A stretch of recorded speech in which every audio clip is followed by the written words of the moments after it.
Hello hi friends, പുതിയൊരു വീഡിയോയിലോട്ട് എല്ലാവർക്കും സ്വാഗതം. അപ്പോൾ ഇവക്കുട്ടി ഇന്ന് ഹാപ്പി ആയിരുന്നു കേട്ടോ. ഇവക്കുട്ടി മാത്രമല്ല ഞങ്ങളും ഹാപ്പിയാണ്. കാരണം വേറൊന്നും അല്ല കേട്ടോ, നമ്മൾ നാട്ടിലോട്ട് പോകാൻ പോവുക. അതിൻ്റെ പാക്കിങ്ങാണ് ഇവക്കുട്ടി ചെയ്തുകൊണ്ടിരിക്കുന്നത്. അപ്പോൾ നമ്മുടെ വീഡിയോ ആദ്യമായിട്ട് കാണുന്നവരാണെങ്കിൽ സബ്സ്ക്രൈബ് ചെയ്യാൻ മറക്കരുത്. അപ്പോൾ വീഡിയോയിലോട്ട് പോകാം. അങ്ങനെ സന്തോഷത്തിലിരിക്കുമ്പോഴാണ് കേട്ടോ നമുക്ക് 8ൻ്റെ പണി കിട്ടിയത്. വേറൊന്നുമല്ല, ട്രെയിൻ ലേറ്റ്.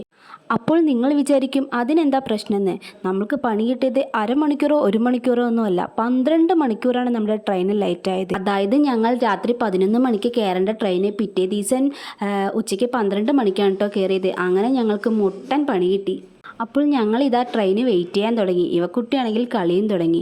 അപ്പോൾ ഇതുപോലെ ട്രെയിൻ ലേറ്റായി പണി കിട്ടിയ ആരെങ്കിലും ഉണ്ടെങ്കിൽ ഒന്ന് കമൻറ്റ് ചെയ്യണേ. അങ്ങനെ ഇരിക്കുമ്പോഴാണ് കേട്ടോ കപ്പലണ്ടി വന്നത്. എന്നാൽ പിന്നെ കപ്പലണ്ടി വാങ്ങിച്ചേക്കാമെന്ന് വിചാരിച്ചു. അങ്ങനെ കപ്പലണ്ടിയൊക്കെ വാങ്ങിച്ച് കഴിച്ചുകൊണ്ടിരിക്കുമ്പോഴാണ് കേട്ടോ നമ്മുടെ ട്രെയിന് വന്ന്. അപ്പോൾ നമ്മൾ ട്രെയിനിൽ കയറിയിട്ടോ. കയറുമ്പോൾ തന്നെ സമയം 12:30 ആയിട്ടോ. അതുകൊണ്ട് തന്നെ ഇവ ബേബിക്ക് ഫുഡ് കൊടുത്തു. പിന്നെ ഫുഡ് നമ്മൾ വീട്ടിൽ നിന്ന് കൊണ്ടുവന്നിട്ടുണ്ടായിരുന്നു കേട്ടോ. അവൾ പുറത്തുള്ള ഫുഡ് കഴിക്കാത്തത് കൊണ്ട് നമ്മൾ അവൾക്കുള്ള ഫുഡ് എടുത്തിട്ടുണ്ടായിരുന്നു കേട്ടോ. കഴിച്ചു കഴിഞ്ഞപ്പോൾ അച്ഛനും മോളും കളി തുടങ്ങിയിട്ടോ. ഫുഡൊക്കെ കഴിച്ച് ക്ഷീണം തീർക്കുമായിരുന്നു അവർ. പിന്നെ അതുമാത്രമല്ല, അപ്പോൾ കുഞ്ഞാറ്റയ്ക്ക് 1.5 വയസ്സായി. അതുകൊണ്ട് തന്നെ അവൾ യാത്ര ചെയ്യുമ്പോൾ അത്യാവശ്യം ആസ്വദിച്ചിട്ടാണ് കേട്ടോ യാത്ര ചെയ്യുന്നത്. അങ്ങനെ നമ്മൾ പിറ്റേ ദിവസം രാത്രി 1:30ക്കാണ് കേട്ടോ വീടെത്തിയത്. ഏട്ടൻ്റെ വീട്ടിലാട്ടാണ് കേട്ടോ ആദ്യം പോയത്. രാത്രി എത്തിയത് കൊണ്ട് തന്നെ അവൾ ആരെയും കണ്ടിട്ടുണ്ടായിരുന്നില്ല കേട്ടോ. അപ്പോൾ എണീറ്റപാട് അവൾ നോക്കാൻ പോവുകയാണ് കേട്ടോ. ഓർമ്മയുണ്ടോ നോക്കാം കേട്ടോ നമുക്ക്. കണ്ടപാട് തന്നെ അച്ഛമ്മയും അച്ഛച്ചനുമായിട്ട് അവൾ സെറ്റായിട്ടോ. പിന്നെ അവർ കളി തുടങ്ങി. അത് കഴിഞ്ഞ് ഈവനിങ് ആയപ്പോൾ ഞങ്ങൾ വീട്ടിലോട്ട് ഇറങ്ങിയിട്ടോ, എൻ്റെ വീട്ടിലോട്ട്. അപ്പോൾ പോണ വഴിക്ക് നമ്മൾ ജസ്റ്റ് പർച്ചേസ് ചെയ്യാൻ കയറിയതാണ്. ഈവനിങ് ആയപ്പോൾ ഞാൻ എൻ്റെ വീട്ടിലോട്ട് പോവുകയാണ് കേട്ടോ. അപ്പോൾ പോണ വഴിക്ക് ഒരു ഡ്രസ്സ് വാങ്ങാനുണ്ടായിരുന്നു. അപ്പോൾ അതിന് വേണ്ടി കടയിൽ കയറിയപ്പോഴാണ് ഇവക്കുട്ടിക്കൊരു കുട്ടി ബേബിയെ കളിക്കാൻ കിട്ടിയത് കേട്ടോ. പിന്നെ ഒന്നും പറയണ്ട, രണ്ടുപേരും നല്ല കളിയായി. ഇവക്കുട്ടിനെയാണെങ്കിൽ വിളിച്ചിട്ട് വരുന്നതേ ഇല്ല. അങ്ങനെ ഞങ്ങളിത് ആ വീട്ടിലോട്ട് പോയിക്കൊണ്ടിരിക്കുകയാണ് കേട്ടോ. ഫോൺ എടുത്താൽ പിന്നെ വീഡിയോയ്ക്ക് പോസ്റ്റ് ചെയ്യുന്നത് പിന്നെ പറഞ്ഞു കൊടുക്കേ വേണ്ട. ഇവക്കുട്ടിക്ക് അവളുടെ കർത്തവ്യങ്ങൾ അവൾ ചെയ്തുകൊണ്ടിരിക്കും.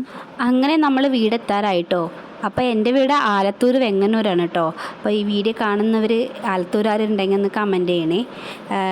അങ്ങനെ ഇതാ നമ്മൾ വീടെത്തിയിട്ട് ഫസ്റ്റ് ഹോർൺ അടിച്ചപ്പോൾ അച്ഛനാണ് കേട്ടോ വന്നത്. അതായത് ഇവക്കുട്ടിയുടെ അപ്പാപ്പനെ കണ്ടത് നമുക്ക് റിയാക്ഷൻ എങ്ങനെയാണെന്ന് നോക്കാം കേട്ടോ. ഓർമ്മയുണ്ടോ ഇല്ലയോ എന്ന് നോക്കാം കേട്ടോ. ഒരു പ്രശ്നം ഉണ്ടായിരുന്നില്ല കേട്ടോ. അപ്പാപ്പനെ കണ്ടപാടെ നേരെ ചാടിപ്പോയി കേട്ടോ. അത് കഴിഞ്ഞ് ബാക്കിയുള്ളവരൊക്കെ വന്നു. ഇവക്കുട്ടിയുടെ മമ്മി, അമ്മമ്മ, ചേച്ചി എല്ലാവരും വന്നു കേട്ടോ. എല്ലാവരും കൂടി കണ്ടപ്പോൾ ഒന്ന് അമാന്തിച്ചു പോവാൻ. പിന്നെ അമ്മമ്മയായിട്ട് സെറ്റായിട്ടോ. അമ്മമ്മനെ ഭയങ്കര ഇഷ്ടമാണ്, ബെസ്റ്റിയാണ്. അപ്പോൾ അമ്മമ്മയായിട്ട് സെറ്റായിട്ടോ. സത്യം പറഞ്ഞാൽ നമ്മൾ വന്ന ഉടനെ തന്നെ ഓടിച്ചാടി വീട്ടിലോട്ട് വന്നത് വേറൊന്നും അല്ല കേട്ടോ, ഒരു സർപ്രൈസ് ഉണ്ടായിരുന്നു. നമ്മുടെ ഇവക്കുട്ടിയുടെ കുഞ്ഞനിയൻ വന്നിരിക്കുകയാണ്. നമ്മളെല്ലാവരും അവൻ ആദ്യമായിട്ടാണ് കേട്ടോ കാണുന്നത്.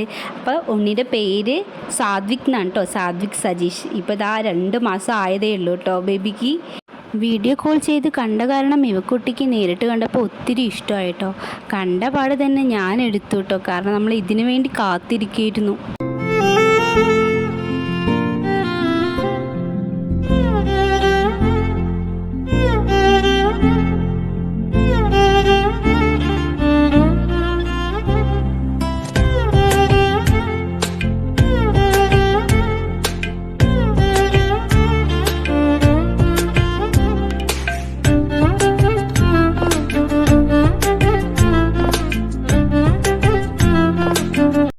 ബേബിയുമായി കമ്പനി ആയപ്പോൾ ഇവ ബേബി പിന്നെ കുട്ടീൻ്റെ അടുത്തുനിന്ന് മാറുന്നതേ ഇല്ല കേട്ടോ.